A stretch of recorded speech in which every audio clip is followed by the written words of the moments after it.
Hello दोस्तों, आरो यारो के इस निःशुल्क प्रोग्राम में आपका स्वागत है। और मैं उम्मीद करता हूं कि आप अपनी तैयारी को इस कोर्स के माध्यम से बहुत ही अच्छी तरीके से कर रहे होंगे। तो पिछली वीडियो में हम लोगों ने भारतीय भूगोल के अंतर्गत भारत की बहुउद्देशीय परियोजनाओं का अध्ययन कर लिया था। और आज की इस वीडियो में हम लोग बात करने वाले हैं भारत की जनजातियों के बारे में। जनजातियों से अगर हम देखें तो हर बार आपको एक प्रश्न जरूर देखने को मिलता है। तो ऐसे ही आप प्रत्येक टॉपिक को बहुत ही अच्छी तरीके से तैयार करते चलिए, क्योंकि ये भारतीय भूगोल के ऐसे टॉपिक हैं, जैसे एक क्वेश्चन बहुउद्देशीय परियोजनाओं से आता ही आता है, एक जनजातियों से आता है। तो इनको आप मेरे साथ तैयार करते चलिए। और 411 के लगभग पोस्ट है। बाद बाकी एक खुशखबरी आपके लिए और है कि हो सकता है कि 50 पोस्ट अभी और बढ़ जाए। तो मतलब जो ये पोस्ट की संख्या है वो 450 प्लस जाना लगभग तय है। ठीक है, तो तैयारी करते रहिए। बहुत ही शानदार सीटों की संख्या है। तो अगर आप लगे रहेंगे तो इस बार आपको निराश नहीं होना पड़ेगा। ठीक है, नहीं तो फिर आपको ही पता है कि जो आरओ यारो है उसकी वैकेंसी प्रत्येक वर्ष नहीं आती है। आप लोगों को फिर एक अच्छा खासा इंतजार करना पड़ेगा अगर आप अभी थोड़ी सी ढील बरत देते हैं। तो लगातार चुस्त दुरुस्त होकर लगे रहिए। और देखिए, आप लोगों के लिए एक ऑफर भी हम लोगों ने लॉन्च कर दिया है। बहुत से लोग कह रहे थे कि फीस थोड़ी सी हमारे लिए ज़्यादा है। बहुत से लोग ऐसे होते हैं जो उतने ज़्यादा आर्थिक सक्षम नहीं होते हैं, तो उनके लिए डिस्काउंट यहाँ पर किया गया है। तो 5 दिन का ऑफर निकाला गया है, 10 से 5 तारीख तक। ठीक है, और इस ऑफर में क्या है कि आपको आरओ यारो का जो कंप्लीट कोर्स 1569 रुपए में मिल रहा था, वो 20% डिस्काउंट के बाद अब सिर्फ 1264 रुपए में मिलेगा। और इस कोर्स में मैं आपको पहले भी बताता रहा हूं कि जो भी जीएस और हिंदी का मटेरियल है वो बुकलेट के फॉर्म में कोरियर के द्वारा आपके घर भेजा जाएगा, क्योंकि हार्ड कॉपी से ही बढ़िया पढ़ाई होती है, पीडीएफ से आपकी पढ़ाई नहीं होती है। ठीक है, बाद बाकी जो टेस्ट सीरीज है वो व्हाट्सएप ग्रुप पर ऑनलाइन होगी, और करंट अफेयर्स भी आपको व्हाट्सएप ग्रुप पर प्रति माह दी जाएगी। ठीक है, तो ये सारी चीजें हैं। डेली करंट अफेयर्स भी मिलती है। ठीक है, और प्रत्येक महीने पे 150 करंट अफेयर्स के क्वेश्चन भी मिलते हैं। और आपको एक स्पेशल मैगजीन भी इस बार दी जाएगी। ठीक है, बाद बाकी जो लोग सिर्फ आरओ यारो की टेस्ट सीरीज लेना चाहते हैं तो उनको अब 349 की जगह मात्र 280 रुपए देने पड़ेंगे। और अगर आप ये कोर्स लेने के इच्छुक हैं तो 8630246905 पर कॉल या व्हाट्सएप के माध्यम से संपर्क कीजिए और तुरंत ऑर्डर करिए। ठीक है, और अब बहुत ज़्यादा इंतजार मत करिए, बहुत ही कम समय है आपके पास। पेपर देखा जाए तो जनवरी या फिर फरवरी के फर्स्ट वीक में हो जाएगा। ठीक है, तो अब बहुत ज़्यादा समय नहीं है, लगभग 100 दिन शेष हैं आपके पास। और अगर अब भी आप भटकने का काम करेंगे, आप कभी यहाँ पहुँचेंगे, कभी इस किताब से पढ़ लेंगे, उससे पढ़ लेंगे, तो यकीन मानिए आप अंत समय में बहुत ही परेशान हो जाएंगे, क्योंकि आपके पास कोई एक संगठित मटेरियल नहीं होगा। तो अब हम लोग बात करते हैं क्लास की। ठीक है, तो क्लास में जो आज हम लोगों का टॉपिक है वो क्या है, वो है भारत की जनजातियां। और यहां से मुख्यतः अगर हम लोग बात करें तो प्रीवियस ईयर क्वेश्चंस को जब भी आप देखेंगे तो क्वेश्चन यहां पर हमेशा एक ही पैटर्न पर पूछा गया है कि कौन सी जनजाति कहाँ निवास करती है। उसी के संदर्भ में कभी युग्म बनाने के लिए आ जाता है, कभी सही गलत युग्म पूछ लेता है, लेकिन उस चीज पे हम लोग विशेष फोकस कर लेंगे। लेकिन यहाँ हम लोग सारी चीजों को थोड़ा सा समझ लेते हैं, ताकि अगर क्वेश्चन कैसा भी आए तो आप उसको कर पाए। ठीक है, तो सबसे पहले हम लोग बात करते हैं कि आखिर जनजाति होती क्या है। तो देखो, जनजाति के संदर्भ में हो सकता है आप लोगों ने भी सुना हो, तो ये एक ऐसा विशेष समुदाय होता है जो किसी स्थान विशेष पर रहता है। ठीक है, और इनकी एक विशेष संस्कृति होती है। आपने देखा होगा, अगर कहीं आप आदिवासी इलाकों में गए हैं तो आपने देखा होगा कि उनकी जो संस्कृति है, उनका जो रहन सहन है, उनका जो सामाजिक संरचना है, वो हम लोगों से भिन्न होती है। ठीक है, और वो अपनी संस्कृति और अपने संगठन को लेके अत्यधिक संवेदनशील भी होते हैं। और वो ये चाहते हैं कि भाई जो हमारे समाज की संरचना है, जो हमारी संस्कृति है उसमें बाहरी लोग बहुत ज़्यादा हस्तक्षेप ना करें।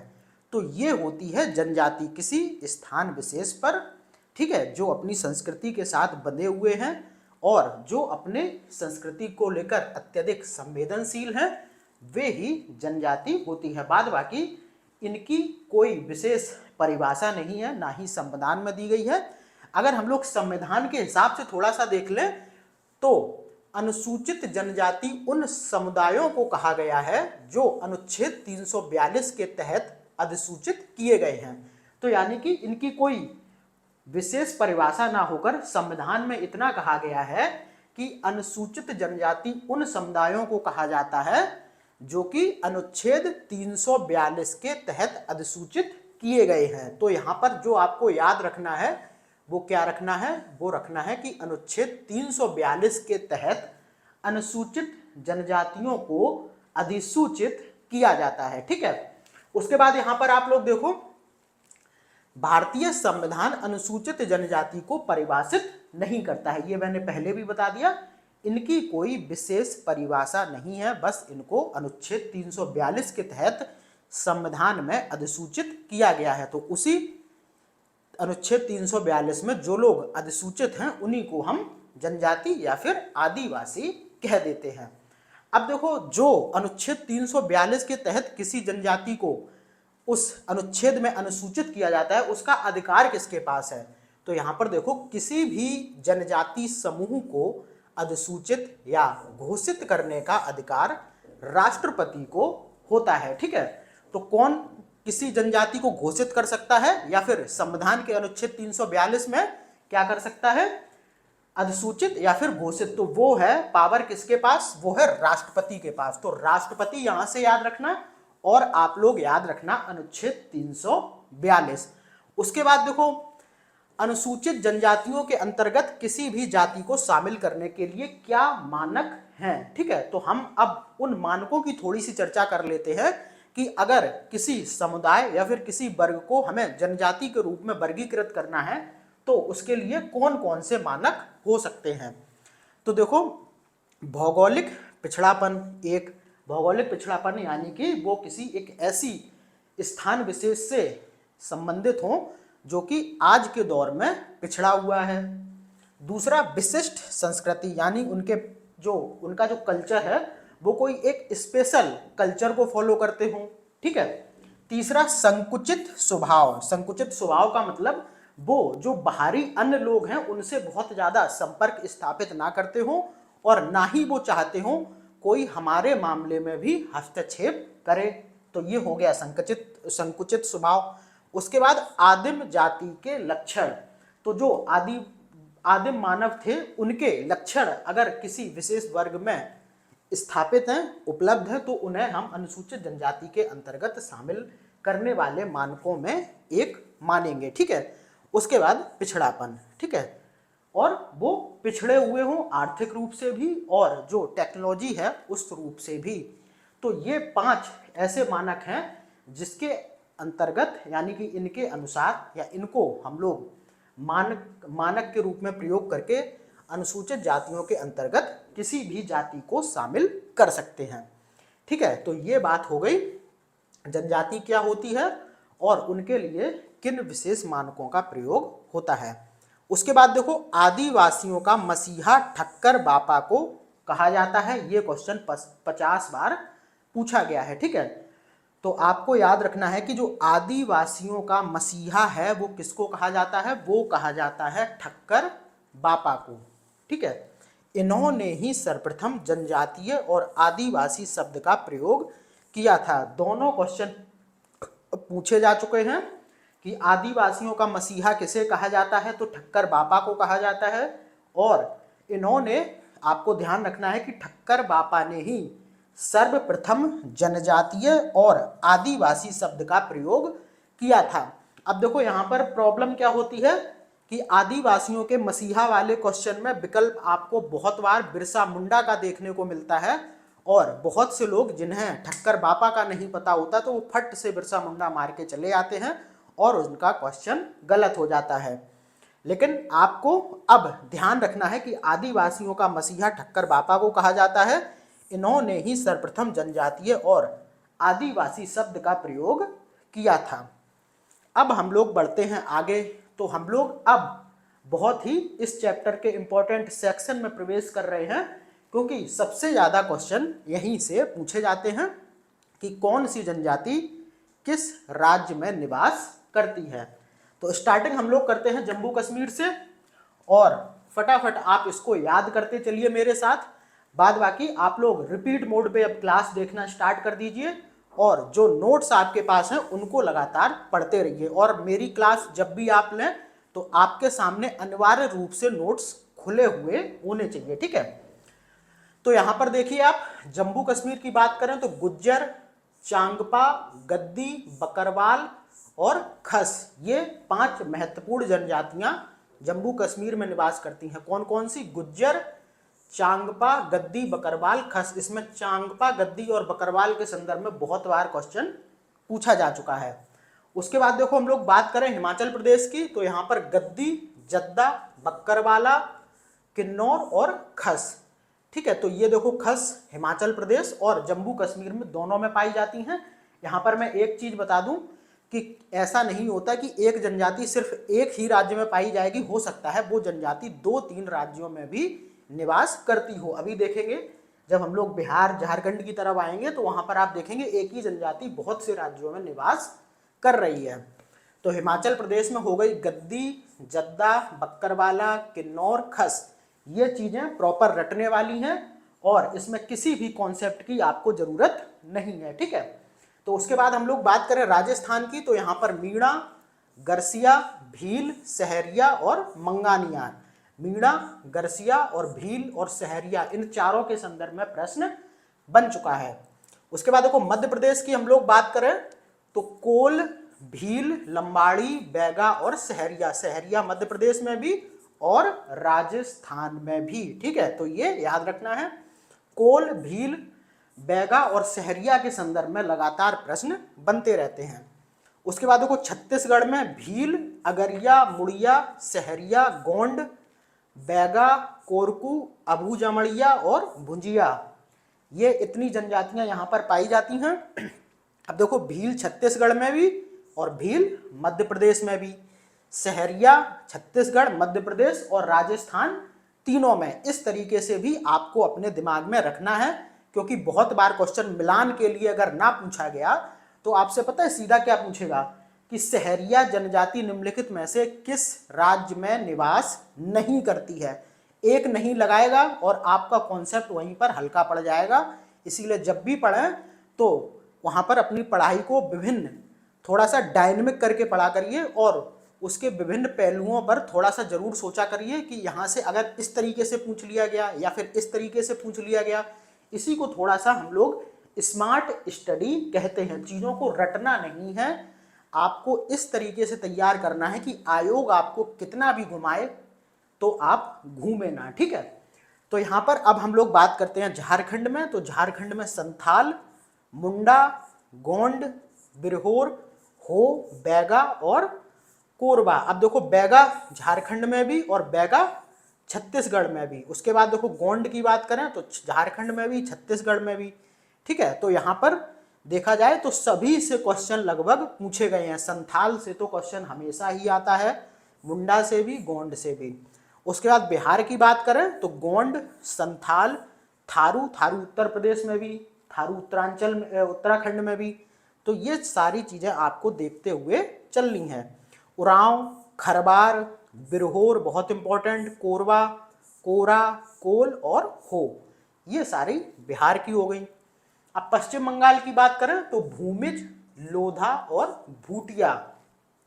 भूटिया और भोटिया में डिफरेंस है, अभी आपको इस बात का आगे पता चलेगा।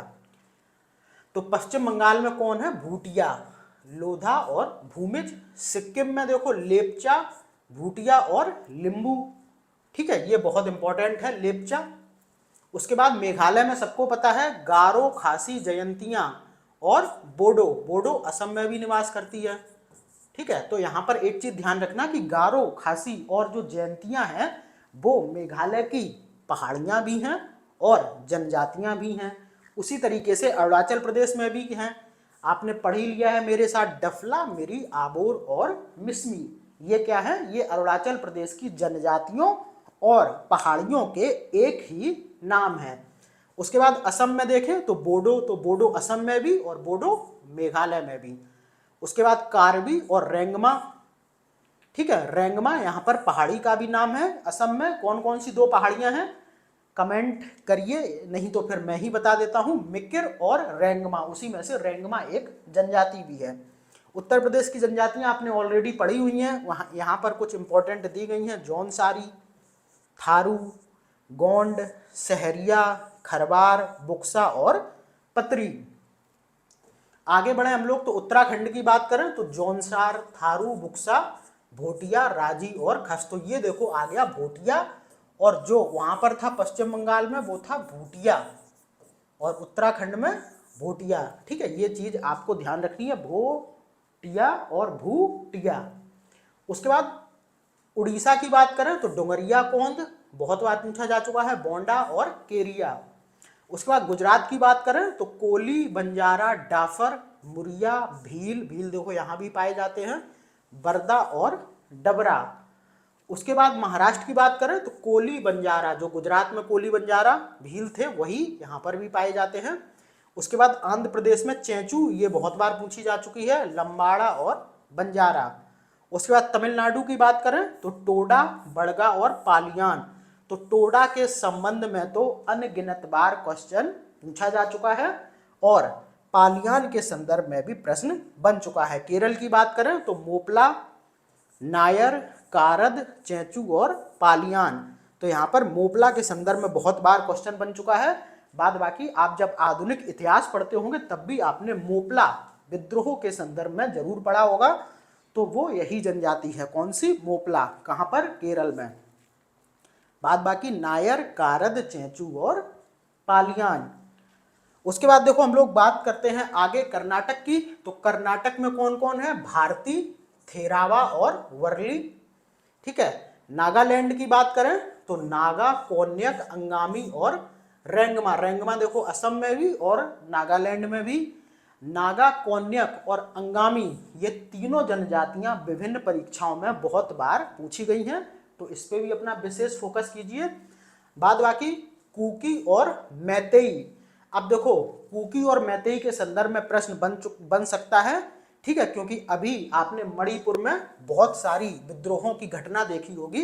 तो वो जो विद्रोहों की घटना है और वो जो आपसी संघर्ष है वो इसी कुकी और मैतेई जनजाति के मध्य ही है। तो इस पर भी विशेष फोकस करिए। कुकी और मैतेई कहाँ पर? मणिपुर में। उसके बाद त्रिपुरा में देखो रियांग, चकमा, हलाम और नोटिया। रियांग, चकमा, हलाम और नोटिया, ये कहाँ पर? त्रिपुरा में। यहाँ पर रियांग और चकमा बहुत इंपॉर्टेंट है, इनके संदर्भ में प्रश्न पूछा जा चुका है। बाद बाकी अंडमान एवं निकोबार की सभी जनजातियां बहुत बार पूछी गई हैं। इनमें अगर हम इंपॉर्टेंट देखें तो ओंज, सैम्पेन, जारवा, सेंटलीज और हालचू। यहाँ पर सेंटलीज, जारवा, ओंज और सैम्पेन के संदर्भ में बहुत बार क्वेश्चन पूछा जा चुका है, और बहुत से करंट मुद्दों को लेकर भी ये जनजातियां हमेशा से चर्चा में बनी रहती हैं। उसके बाद देखो ये हम लोगों ने देख लिया क्या जनजाति क्या होती है, उनको जो क्या बोलते हैं, उनके विभिन्न मानक क्या होते हैं, और आपने ठक्कर बापा के संदर्भ में भी थोड़ा सा देख लिया। उसके बाद आपने विभिन्न जनजातियों के निवास स्थल को भी देख लिया। अब हम लोग बात करते हैं जनजातियों की विशेषताओं की। यहाँ से भी प्रश्न बहुत बार आपको मिल जाएगा, और यहाँ से क्वेश्चन हमेशा कथन के रूप में कभी कभी पूछ लिया जाता है।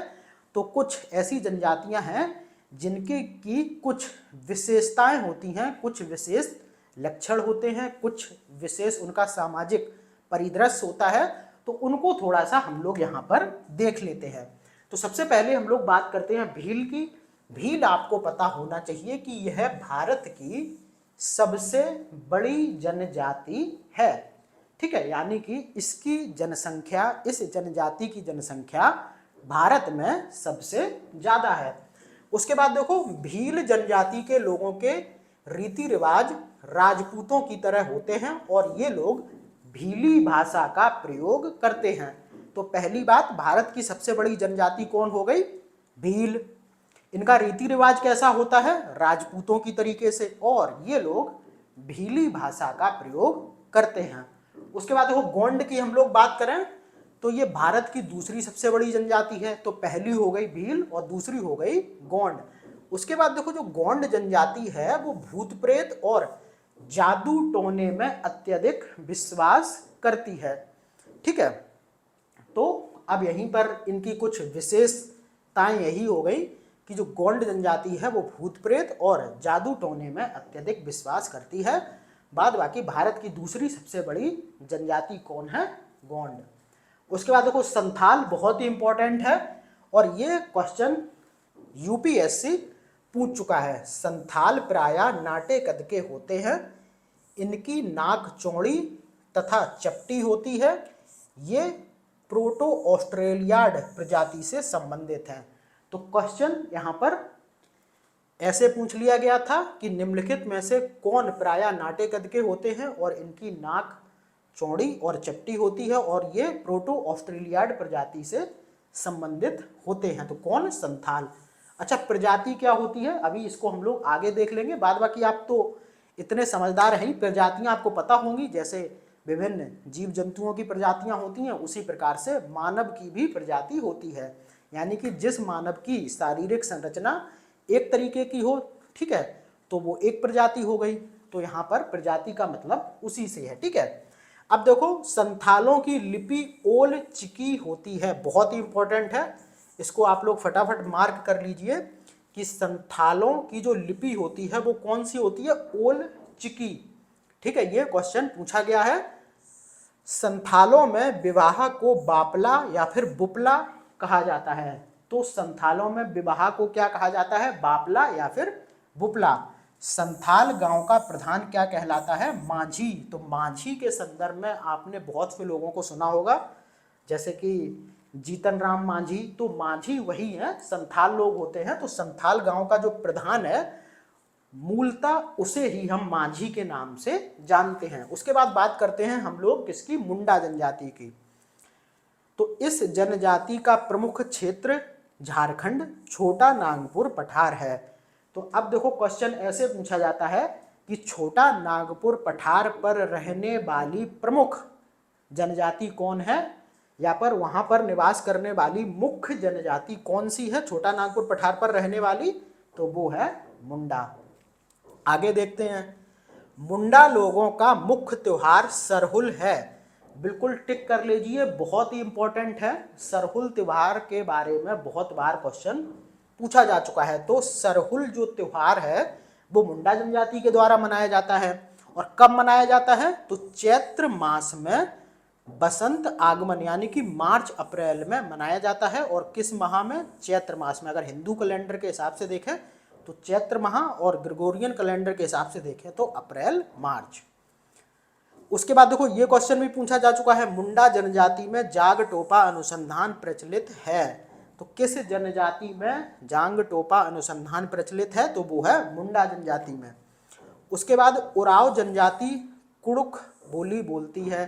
ठीक है, ये एक जनजाति है, अभी हम लोगों ने देखा था, ये झारखंड वगैरह में रहती है, उराव जनजाति। अब इसकी थोड़ी सी हम लोग बात कर रहे हैं, इसको इसी में लिख दिया गया है।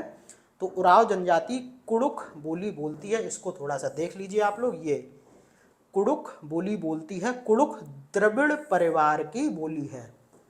ठीक है, किसकी? द्रविड़ परिवार की बोली है। अब देखो एक चीज मैं आपको बताऊं, ये जो बहुत डीप फैक्ट आपको दिख रहे हैं ये मुख्यतः आरओ यारो या फिर आपको यूपीपीसीएस में देखने को नहीं मिलते हैं। देखो ये जो डीप वाले फैक्ट है ना, देखो ये तो पूछे गए हैं कि भारत की सबसे बड़ी जनजाति कौन है, संथाल वाला भी पूछा जा चुका है, ओलचिकी भी पूछा जा चुका है। बाद बाकी ये ऐसे ये डीप फैक्ट होते हैं कि उराव जनजाति की बोली कौन सी है, उनकी बोली किस परिवार से संबंधित है। ठीक है, लेकिन सरहुल वाले के संदर्भ में तो क्वेश्चन पूछे गए हैं। तो कहने का मतलब ये है जो डीप वाले फैक्ट हैं वो मुख्यतः Bihar PCS, Chhattisgarh PCS, Jharkhand PCS में ज़्यादा देखने को मिलते हैं, क्योंकि ये उनके राज्य विशेष का मामला भी हो जाता है। आगे बढ़े तो उरांव जनजाति यहाँ पर फिर से आ गई। उरांव जनजाति का युवा ग्रह धुमकरिया कहलाता है।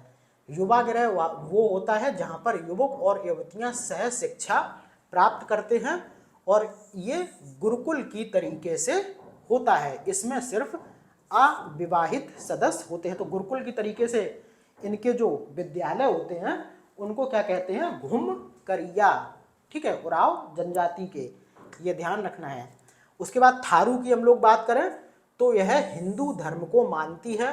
ठीक है, और थारू जनजाति के संदर्भ में एक कथन बहुत ही प्रचलित है कि ये जो जनजाति है पहले वो दीपावली को शोक के पर्व के रूप में मनाती थी और ये क्वेश्चन विभिन्न पीसीएस परीक्षाओं में और आरओ में खूब पूछा गया।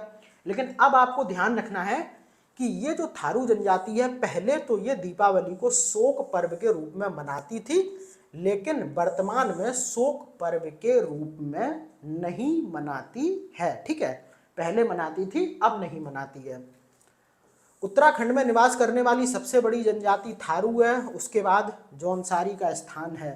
तो उत्तराखंड में निवास करने वाली सबसे बड़ी जनजाति थारू ही है और थारू के बाद उत्तराखंड की जो सबसे बड़ी जनजाति है वो है जौनसारी। बाद बाकी शायद ये जो आंकड़े हैं ये 2011 की जनसंख्या से संबंधित हों। वर्तमान में अगर कोई डाटा आता है तो आप लोग देख लेना। बाद बाकी कोई भी चीज़ आती है ऐसी तो मैं आपको उस बारे में तुरंत पीडीएफ नोट्स विभिन्न ग्रुप में मैं डाल देता हूं।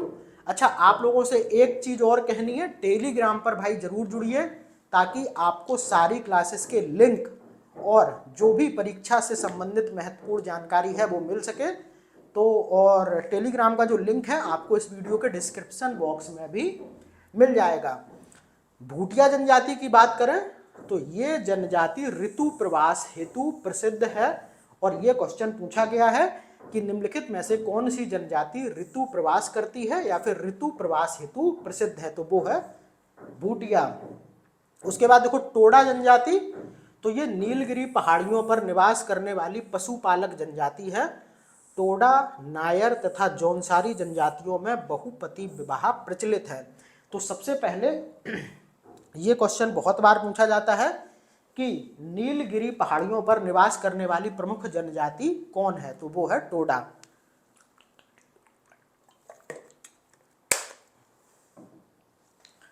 उसके बाद देखो इसकी एक विशेषता ये है कि ये जो टोडा जनजाति है ये मुख्यतः एक पशुपालक जनजाति है। तो क्वेश्चन बहुत बार ऐसे पूछा जाता है, टोडा के संदर्भ में विभिन्न कथन दे देगा। यह नीलगिरी पहाड़ियों पर निवास करती है, यह एक पशुपालक जनजाति है, इसमें बहुपति विवाह प्रचलित है। तो ऐसे करके भी कथन देखने को इससे मिले हैं। ठीक है, तो नीलगिरी पहाड़ियों पर निवास करती है, पशुपालक जनजाति है। और टोडा, नायर जो कि केरल की तरफ है, जौनसारी उत्तराखंड में, ये ऐसी जनजातियां हैं भारत की जिसमें बहुपति विवाह प्रचलित है, यानी कि एक से ज़्यादा पति हो सकते हैं किसी एक महिला के इन जनजातियों में। उसके बाद जारवा की बात करें, ये भारत की सबसे आद जनजाति है, सबसे पुरानी जनजाति है। कौन? जारवा। कहाँ पर पाई जाती है? अभी आपको मैंने बताया। उसके बाद हो जनजाति की बात करें जो कि झारखंड में है, तो इसकी एक विशेषता ये है कि ये जो हो जनजाति है ये वर्षा कराने के लिए आग जलाकर धुआं करती है। ठीक है, तो ये कथन बहुत बार पूछा जा चुका है कि निम्नलिखित में से कौन सी जनजाति वर्षा कराने के लिए आग जलाकर धुआं करती है, तो वो है हो जनजाति झारखंड की। उसके बाद देखो अंडी और ओपोर तिपी नाम से प्रचलित विवाह हो आदिवासी समुदाय से संबंधित हैं। तो अंडी और ओपोर तिपी नाम से प्रचलित जो विवाह है वो इस हो जनजाति से संबंधित हैं। ठीक है, अब देखो चांगपा की हम लोग बात करें जो कि कहां पर है? जम्मू कश्मीर में।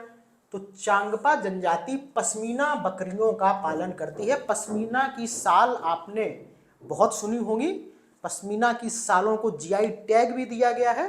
तो ये एक विशेष प्रकार की ऊन होती है जो कि पश्मीना बकरियों से मिलती है। तो इन्हीं बकरियों का पालन चांगपा जनजाति के द्वारा किया जाता है। उसके बाद बोडो जनजाति की बात करें तो ये मूल रूप से असम में रहती है, ठीक है। बाद बाकी ये मेघालय में भी पाई जाती है, ठीक है। मेघालय में वही देखो बात यहाँ पर लिखी है, मेघालय में गारो पहाड़ियों पर भी निवास करती है। तो बोडो जनजाति मूल रूप से असम में और उसके बाद मेघालय की गारो पहाड़ियों पर भी निवास करती है। अच्छा देखो, बोडो जनजाति को भारतीय संविधान की 6ठी अनुसूची के अंतर्गत रखा गया है। देखो इसमें क्या है कि कुछ विशेष क्षेत्रों और विशेष समुदायों को इस सूची के अंतर्गत शामिल किया जाता है। तो यही बात यहाँ पर लिखी है कि बोडो जनजाति को भारतीय संविधान की 6ठी अनुसूची के अंतर्गत रखा गया है।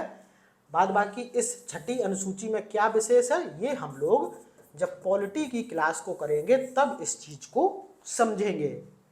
उसके बाद नागा जनजाति की बात करें, सबको पता है कहाँ पर ये पाई जाती है, नागालैंड में। नागा जनजाति में विवाह के दौरान पुरुषों को नर मुंड माला पहनकर शौर्य प्रदर्शन करना पड़ता है। तो अब आप इनकी संस्कृति से थोड़ा थोड़ा परिचित हो रहे होंगे कि ये अभी भी कितनी पुरानी संस्कृति के साथ जुड़े हुए हैं, और कोई भी अगर इनमें परिवर्तन करने का प्रयास करता है तो उसको भी ये लोग नकार देते हैं या फिर उसके खिलाफ विद्रोह कर देते हैं। तो अब देखिए यहाँ पर क्या है, पुरुषों को विवाह के दौरान नरमुंड आप लोग समझ रहे होंगे, किसी नर का खोपड़ी, ठीक है, उसकी माला को पहनकर शौर्य प्रदर्शन करना पड़ता है। नागा लोग कुशल योद्धा होते हैं। अच्छा, ये नरमुंड वाला जो फैक्ट है ये याद रखना, ये पूछा जा चुका है। नागा लोग कुशल योद्धा होते हैं एवं भाला उनका प्रमुख अस्त्र है, ठीक है। तो नागा जो लोग होते हैं वो प्रमुख योद्धा होते हैं और भाला उनका प्रमुख अस्त्र है। इनका प्रमुख त्योहार मिथन है, ठीक है। क्या है, मिथन। तो ऐसे क्वेश्चन पूछ लिया जाता है कि मिथन निम्नलिखित में से किस जनजाति का प्रमुख त्योहार है। इस जनजाति ने नागमिस नामक एक अलग भाषा का विकास किया है जो नागा भाषाओं और असमिया भाषाओं का मिश्रण है। तो ये जो नागा जनजाति है इसने नागमिस नामक एक भाषा का निर्माण किया है जो नागा और विभिन्न असमिया भाषाओं का मिश्रण है। उसके बाद देखो मीणा की बात करें तो ये राजस्थान में, और ये राजस्थान की सबसे बड़ी क्या है, जनजाति है। उसके बाद देखें, मीणा शब्द की उत्पत्ति मीन से हुई है जिसका अर्थ मछली होता है, सबको पता है। मीणा जाति अपनी उत्पत्ति विष्णु के 10वें अवतार से मानती है जो मत्स्य अवतार हुआ था। इस जनजाति में नाता प्रथा प्रचलित है एवं परिवार पितृसत्तात्मक होता है। तो ये सारे फैक्ट थे मीणा जनजाति के संदर्भ में, कुछ भी समझाने वाली चीज इसमें थी नहीं। अब बढ़ते हैं हम लोग आगे। खैरवार की बात करें जो कि उत्तर प्रदेश में भी पाई जाती है, तो कत्था बनाने वाली अनुसूचित जनजाति खैरवार है। खैरवार इसलिए भी क्योंकि जो कत्था है वो खैर के वृक्ष से बनाया जाता है। ये चीज हम लोगों ने पिछली वीडियो में ही पढ़ी थी कि खैर के वृक्ष से क्या बनाया जाता है, कत्था, और तेंदू के पत्तों के वृक्ष से बनाई जाती हैं बीड़ियां। तो खैर यहाँ पर बात हो रही है कत्था की, ठीक है, और ये खैर वृक्ष से बनाया जाता है। और कत्था बनाने वाली जनजाति जो है वो है खैरवार, ठीक है। इसीलिए इस जनजाति का नाम खैरवार पड़ गया, ठीक है। तो ये तो आप समझी गए। उसके बाद खासी जनजाति की बात करें तो ये व्यापक स्तर पर झूमिंग कृषि करने के लिए जानी जाती है। झूमिंग आप सभी लोग जानते होंगे, ये एक स्थानांतरित कृषि का प्रकार है, और पूर्वोत्तर के राज्यों में स्थानांतरित कृषि को हम लोग क्या कहते हैं, झूमिंग कहते हैं।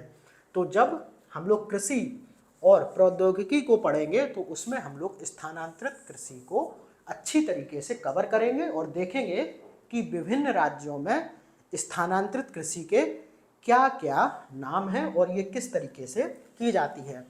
उसके बाद देखो भुंजिया जनजाति की हम लोग बात करें तो इसके रसोई घर को लाल बंगला कहा जाता है। क्या कहा जाता है, लाल बंगला, क्योंकि ये लाल मिट्टी से निर्मित होता है, इसीलिए इसे लाल बंगला कहते हैं। किसके रसोई घर को, भुंजिया जनजाति के रसोई घर को। ठीक है, अभी हम लोग बात कर रहे थे कुकी और मैतेई की, तो ये वही वाली कुकी है जो कि मणिपुर में मुख्यतः पाई जाती है। बाद बाकी ये जो कुकी जनजाति है ये सभी उत्तर पूर्वी राज्यों में फैली हुई है, सिर्फ एक राज्य को छोड़कर, और वो राज्य कौन सा है? वो राज्य है अरुणाचल प्रदेश। तो कुकी जनजाति मणिपुर और पूर्वोत्तर के सभी राज्यों में फैली हुई है, लेकिन मुख्य और ये अरुणाचल प्रदेश में नहीं पाई जाती है। मुख्यता की बात करें तो मणिपुर में। तो इस तरीके से जो भी जनजातियों की कुछ विशेष चीज़ें थी वो आप लोगों ने जान ली। अब हम लोग बढ़ते हैं थोड़ा सा जनजातियों के संदर्भ में जो और भी फैक्ट पूछे गए हैं। तो देखो, बहुत बार आपसे पूछा जाता है कि निम्नलिखित में से किन राज्यों में कोई भी जनजाति निवास नहीं करती है? तो वो है पंजाब, हरियाणा, दिल्ली और पुडुचेरी और चंडीगढ़। तो ये देखो 2 राज्य हैं और 3 केंद्र शासित प्रदेश हैं जिनमें की कोई भी जनजाति निवास नहीं करती है। एक बार मैं रिपीट करता हूं, पंजाब, हरियाणा, दिल्ली, पुडुचेरी और चंडीगढ़। उसके बाद देखो जनजातियों की सर्वाधिक जनसंख्या कहां पर है? तो मध्य प्रदेश में है। ये क्वेश्चन बहुत बार पूछा जा चुका है कि जनजातियों की सर्वाधिक जनसंख्या किस राज्य में पाई जाती है? तो मध्य प्रदेश में। उसके बाद हम देखें तो महाराष्ट्र और उड़ीसा। तो पहले स्थान पर हो गया क्या? मध्य प्रदेश, दूसरे स्थान पर महाराष्ट्र और तीसरे स्थान पर क्या हो गया? उड़ीसा। उसके बाद देखो न्यूनतम जनजाति जनसंख्या कहां पर है?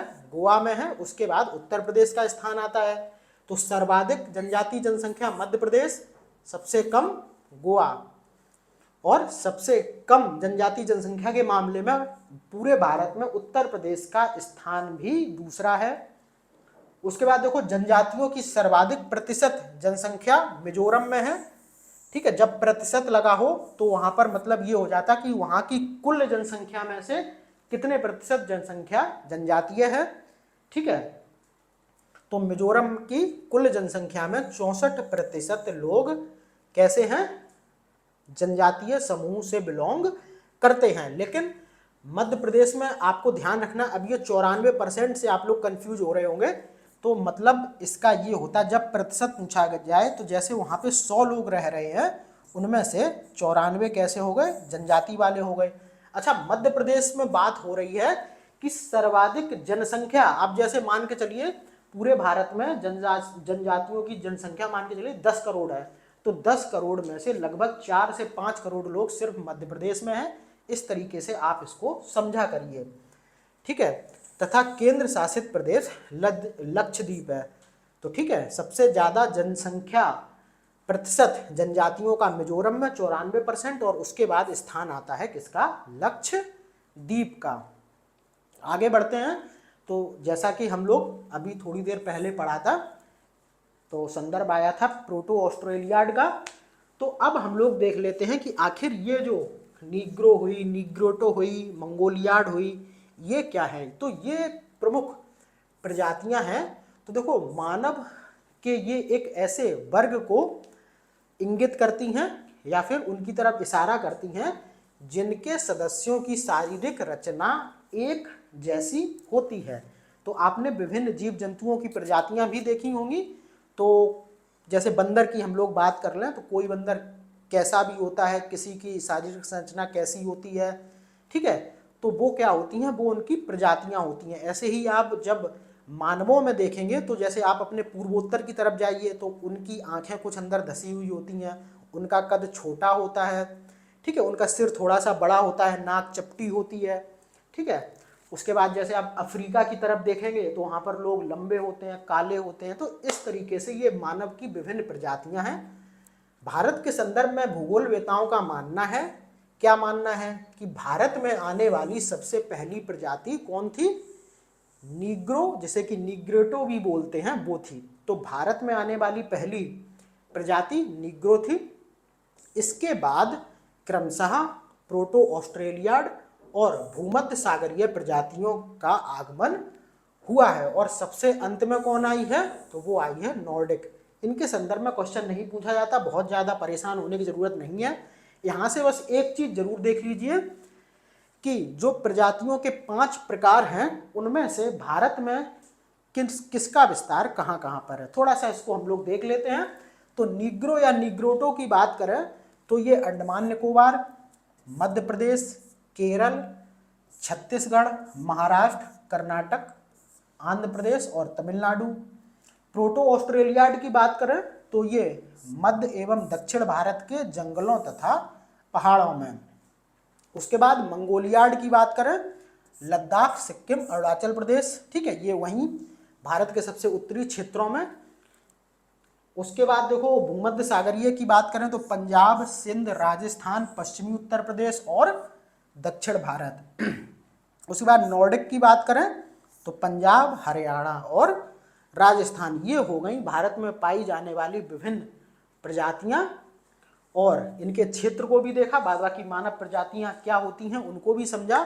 भारत में आने वाली प्रथम प्रजाति नीग्रो या निग्रोटो थी और सबसे अंत में नॉर्डिक आई। ये सारी चीज़ें आपको ध्यान रखनी है। तो इस तरीके से भारत की जनजातियों का ये चैप्टर पूरी तरीके से समाप्त हो गया। तो लगातार मेरे साथ वीडियो को देखते चलिए और अपने उत्साह में कमी नहीं होने दीजिए, क्योंकि बस 2-3 महीने की बात है। अगर आपने पूरी सकारात्मक ऊर्जा के साथ तैयारी कर ली तो आपका सिलेक्शन हो जाएगा। बाद बाकी बहुत से लोग मुझसे बोलते हैं कि सर मेंस के लिए भी, तो मेंस के लिए भी मेरा पूरा सपोर्ट रहेगा। मेंस की क्लासेस भी आप लोगों को उपलब्ध कराई जाएगी, साथ में कंप्लीट स्टडी मटेरियल भी उपलब्ध रहेगा। तो फिर ठीक है, भारतीय भूगोल की अगली वीडियो में मिलते हैं। तब तक के लिए धन्यवाद।